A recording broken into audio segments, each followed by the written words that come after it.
Sunset spilled golden light over Blackwood Castle, its towering stone walls casting long shadows across the emerald hills. Far below, smoke curled from the chimneys of Millfield Village, a world apart from the castle's grandeur.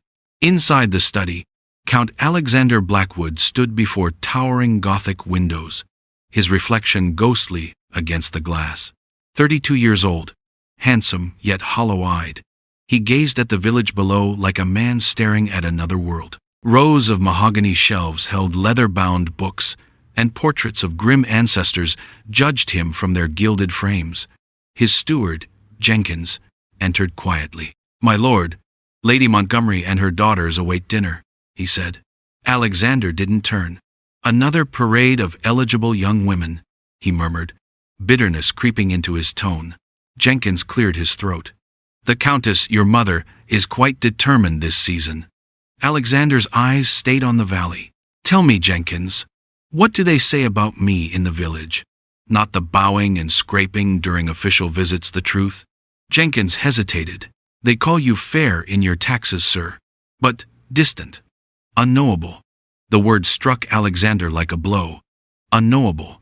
That night, while the castle prepared for another evening of hollow laughter and polite conversations, he felt the weight of the walls around him. A man ruling a world he didn't truly know.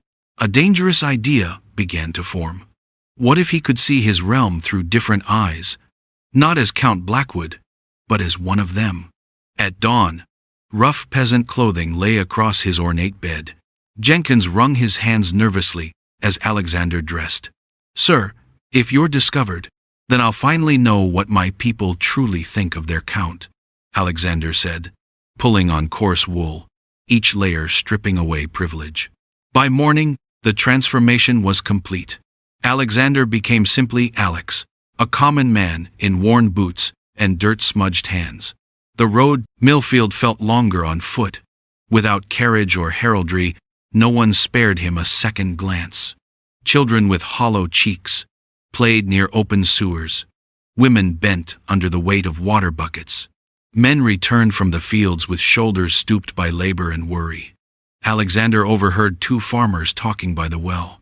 "Tax collectors coming again next week," one muttered bitterly. "After the drought ruined half the crop, the Count still needs his due." The words stung. Was this how they saw him? A distant tyrant behind castle walls. At the village square, market stalls bustled. His eyes caught on a modest bakery, where a young widow, Isabel Thorne, arranged loaves with practiced efficiency. Her chestnut hair, tied with a flour-dusted kerchief, framed kind eyes lined from both hardship and laughter. Beside her, a small girl with the same chestnut curls peeked shyly from behind her skirts. When an elderly man collapsed nearby, Isabel didn't hesitate. She broke her precious bread and knelt beside him. "When did you last eat?" she asked gently. 2 days, the man whispered. "My son's been ill, can't work." Alexander watched, transfixed. In his world, charity required committees and banquets. Here, it was as natural as breathing. When Isabel noticed him staring, she asked directly, "You're new to Millfield?" "Just passing through," Alexander said, his false accent awkward on his tongue. "No one just passes through Millfield," she replied, eyes sharp yet warm. "What brings you, really?" He hesitated. "Work and understanding."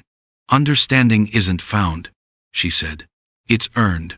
Her words stayed with him long after she introduced herself and her daughter, Rose. He helped fix a broken shelf in exchange for supper that night, a simple meal of vegetable stew and bread. Yet, at their humble table, Alexander felt fuller than he had in years.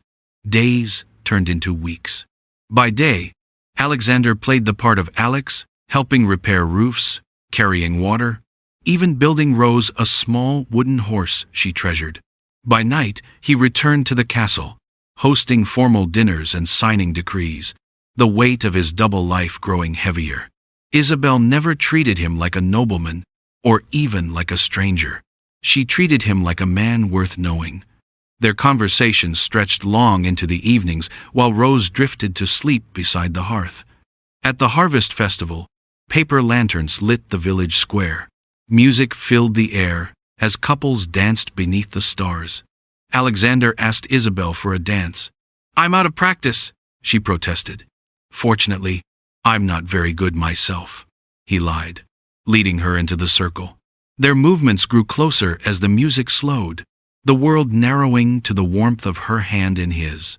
"Tell me something true," Isabel said softly. Alexander's throat tightened. Everything between them was built on falsehood. "I'm afraid," he admitted at last. "Afraid of disappointing the people who depend on me." Her gaze softened.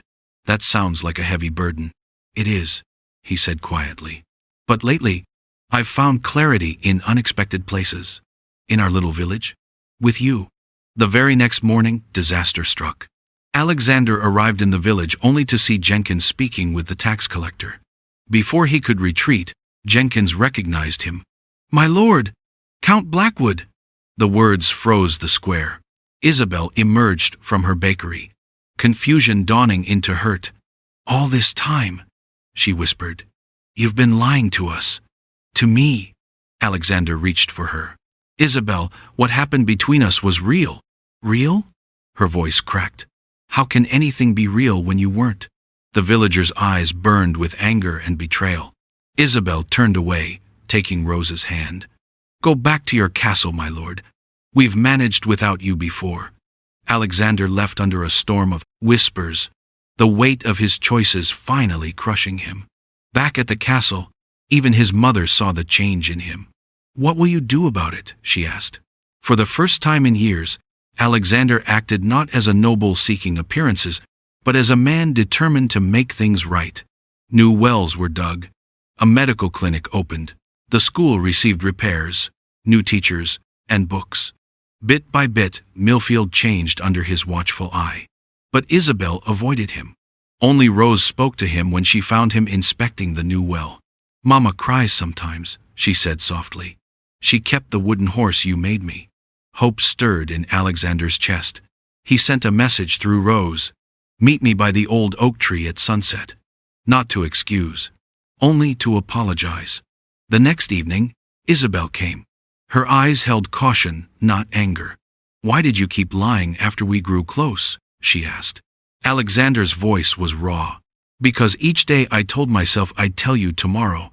Then I saw you smile at me, not the Count, but at Alex, the man fixing your roof. I was afraid to lose that. And instead you lost my trust," she said softly. "Yes." He made no excuses. "I don't know if I can forgive you yet," she whispered. "Yet?" She hesitated. "I'm willing to try. For Rose's sake, and perhaps for mine." It wasn't forgiveness, but it was a beginning. Winter draped the village in snow, but slowly, carefully, Alexander and Isabel rebuilt what had broken. He visited openly now, not as Count Blackwood demanding respect, but as a man carrying firewood, sharing meals, and listening more than he spoke. On Christmas evening, Alexander sat at Isabel's table while Rose chattered about her day. The meal was simple, but it felt like home.